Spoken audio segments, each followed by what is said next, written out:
Hi guys, and welcome back to On the Fence. So Liverpool are halfway through pre-season. The domestic pre-season, of course, is over with a 2-0 win over Blackburn. Sorry, not Blackpool.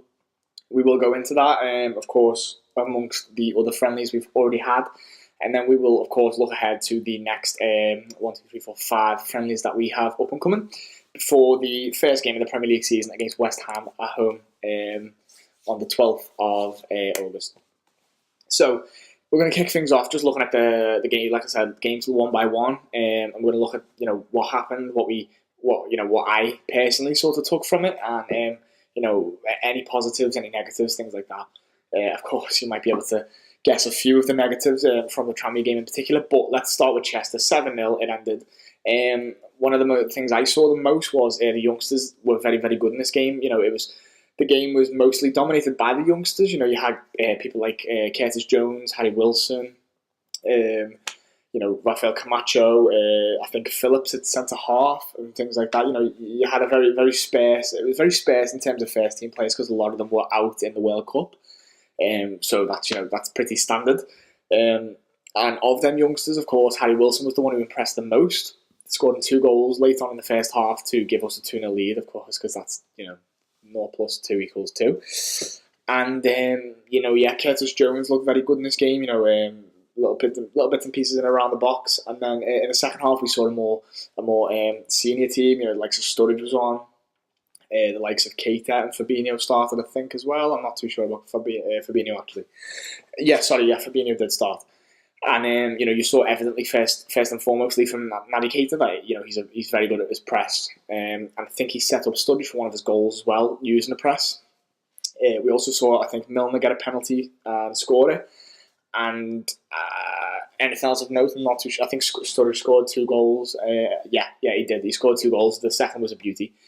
So that kind of wrapped up that game. It was very good to see. And very good to see the youngsters taking their chances that they're getting.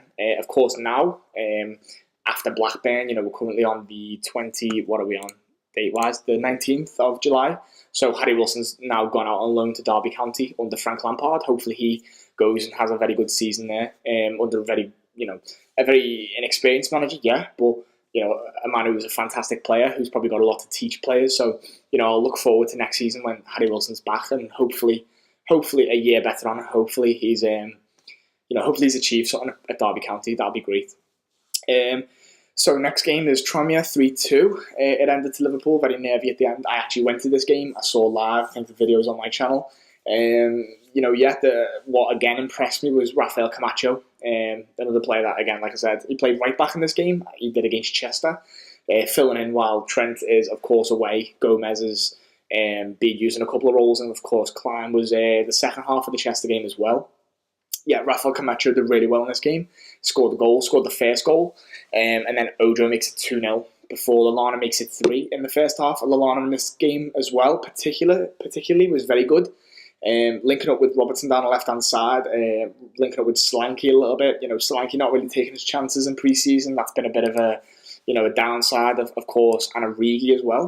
They're the 2 players that you kind of want to sort of come into the fold now, and they need to start scoring. We've got Sturridge, yeah, absolutely. And he's a senior professional. But can you trust him? That's the problem with Sturridge. Can you trust him? And if not, you're looking at Origi and Solanke then to be the next in line. And neither of them have got off to a great start in pre-season. But of course, there's still 5 games left to go. So we'll see from now till then. You just hope that they get the chances still to hopefully score.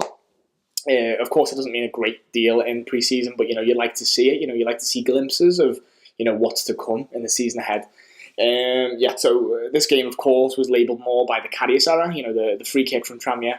I don't even know who scored for Tranmere. I don't know the name, sorry, but I've got a mate who's a Tranmere fan possibly watching. I'm sorry that I don't know the names. You didn't either, though, to be fair. So, Karius spills a free kick into the path of another Tranmere player. They make it 3-1, and then I think another goal from a Milner misplaced pass. Him and Chiravella both misjudged the pass, and then it's 3-2, as simple as that.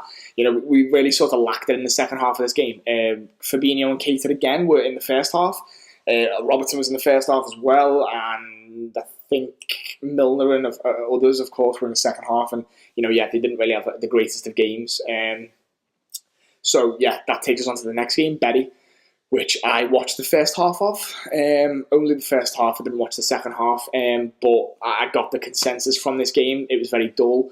Nothing happened. There's probably a lot of link-up play between the midfielders, but there wasn't a great deal going forward. I think we missed a couple of chances in the first half, but this game I noticed, of course, was when Karius was getting very bothered by a couple of supporters, a couple of them Liverpool and a couple of Berry, taking the piss out of him, which kind of disappointed me from both sides, of course. It disappointed me from the side of Karius actually being affected by him, because you're supposed to be a professional.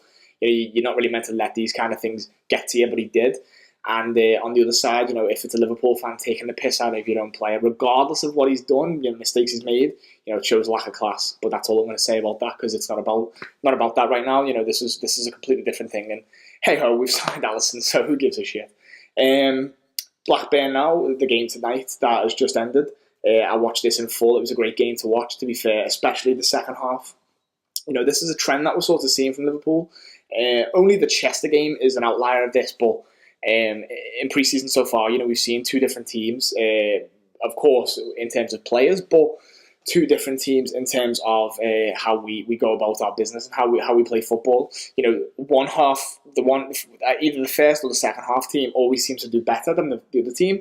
One team shines and the other one doesn't, which is a bit disappointing because, a lot of the players that don't shine are the more senior professionals in the squad that you're looking to be them players. In this game, again, it was no different. The first half, we didn't really do it well. I can remember a Lallana chance, two chances in consecutive order, in which he hits the bar for the first one, and then he tries to score a tap-in, but the defender for Blackburn gets on the line to block. And then in the second half, we come out. I've written Keita in my notes here, but it's auto-corrected to Keith. So Keith and Sturridge both linking well in this game, which was great to see. That's one of the biggest things to come out of this game. I had a look on Twitter as well, and I noticed that a lot of people were saying the same thing. Keith, I was going to say again, Keith and Sturridge linking up really well. Keita winning the ball back in the midfield like he does. That's what he's going to bring to Liverpool, that press, but also the passing ability that he's got. He's got great stats in terms of taking players out the game, and he played a few slide rule balls into Sturridge. A couple of them that Sturridge missed, but then the last one he took, and he took it very well, to be fair. The other player that got a goal in that game was Markovic. That's all I want to say. Van Dijk, of course, looking sharper in these games. Each game that goes on, he's going to get better and better and more sharp. Disappointed not to see Gini Wijnaldum in this game, to be fair. Of course, there's been reports on all sorts of social media sites that he's looking to get a move away, which will be, to me, if we were to sell him, it'd be really disappointing.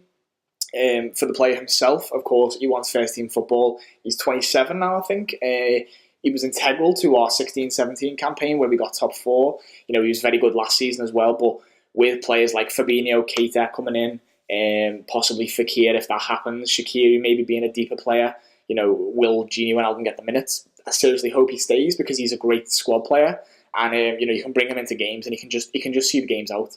He's very good in the midfield, Gini, and I hope he doesn't go. But, I can't stop him, of course, if he wants first-team football. Okay, on to the next part. It's a bit more tricky than this, because I'm basically sort of listing things one by one, what we've done. Whereas this now is a sort of more of like a prediction type thing, looking at the next games ahead. So, first and foremost, the players will obviously, as I speak, probably be on a plane right now to the USA, in which we will play Dortmund. I'm not even sure where. I didn't note it down. I think it's in Charlotte, North Carolina. On Sunday the 22nd of July at 9:05 of the night. Bit of a strange time. So yeah, that game will take place on Sunday. A great chance for the youngsters to test themselves, of course, against Borussia Dortmund. Very, very big game. They're going to obviously have a lot of their big players in this game because, I'm not sure much of them are international players. So, I could be wrong though. So Dortmund's a big test.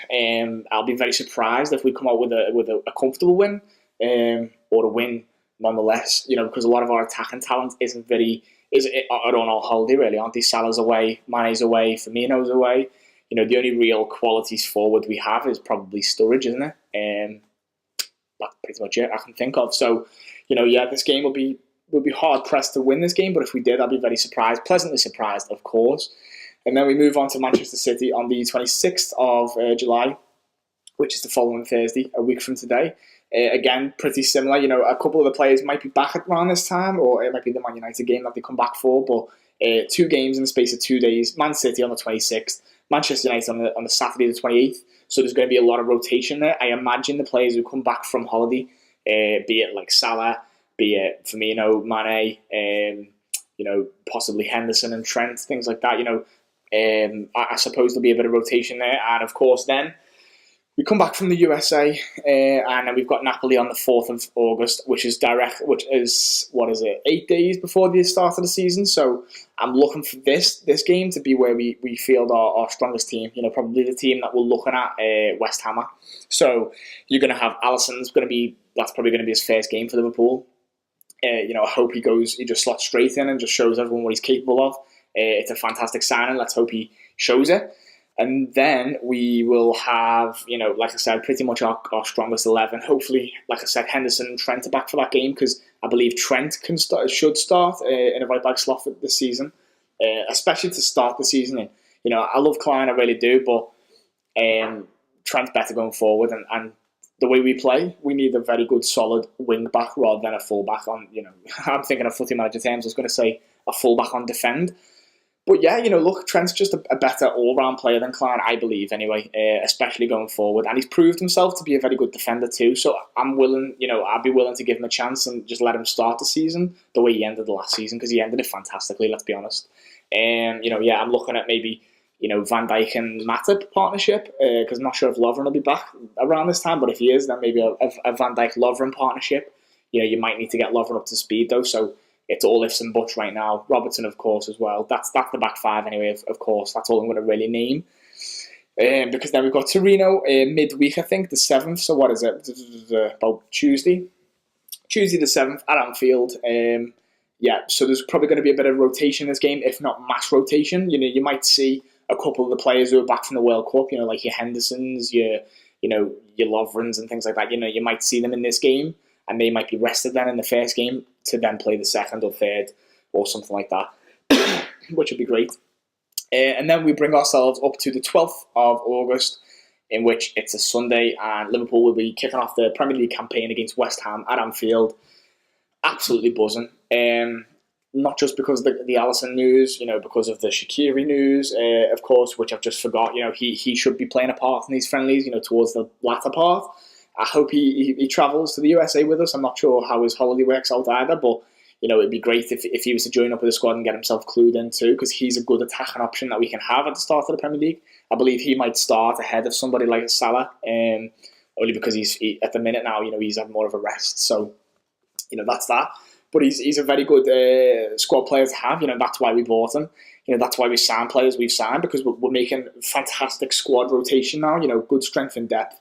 And now the player who's coming off the bench can be just as good as the player that's come off the pitch, which would be great. So yeah, I think the biggest thing about this game, the West Ham game, will be who's going to be our starting 3 midfielders. Whatever way we play them, whether that be a 2 and a 1 or a 1 and a 2. At the minute, the way things are looking, I'd be very happy to see maybe a Fabinho, Naby Keita, and Adam Lallana partnership right now. That's my pick. Maybe take Lallana out and put Milner in. Whatever way you want to do it. I think, personally, though, Lallana should get the nod. I think he's done very well in pre-season so far. If he can have a couple of goals in pre-season and he can keep himself fit, really push himself on. I don't know about that haircut, though. I know I can't talk, but, Adam Lallana, what are you doing, mate? Gone back to 2003, hasn't he? So, yeah, that's me, really. Looking forward to the Premier League season to start. Hopefully, these friendlies come thick and fast and just get out the way now. I really can't wait for the season to start, but, we have to, slog through these games. But the good thing is they're coming quite quickly, especially the 2 Manchester games. They come right close to each other anyway. So, yeah, that's, like I said, guys, that's me. That's my look on the season. Up and coming anyway. My look at pre-season too. If you like the video, please subscribe to the channel. Let me know what you think down below. Let me know how you thought the games have gone so far, the first 4 games. And also let me know what you think is going to come in the next 5. And then also, if you can, let me know in the comments what your starting 11 would be. As of right now, what your current, if you only had the squad to pick from right now, who would you pick in your starting 11? and maybe the subs as well, because I think a few of the youngsters have got themselves in a decent little spot right now. If they don't get a loan move straight away, they could play a part in the first game of the season on the bench. I'm looking at players like Curtis Jones, Camacho, people like that. So yeah, like I said, lads, let me know in the comment below. Like the video and please subscribe. Thanks for watching. I've been on the fence. Take care.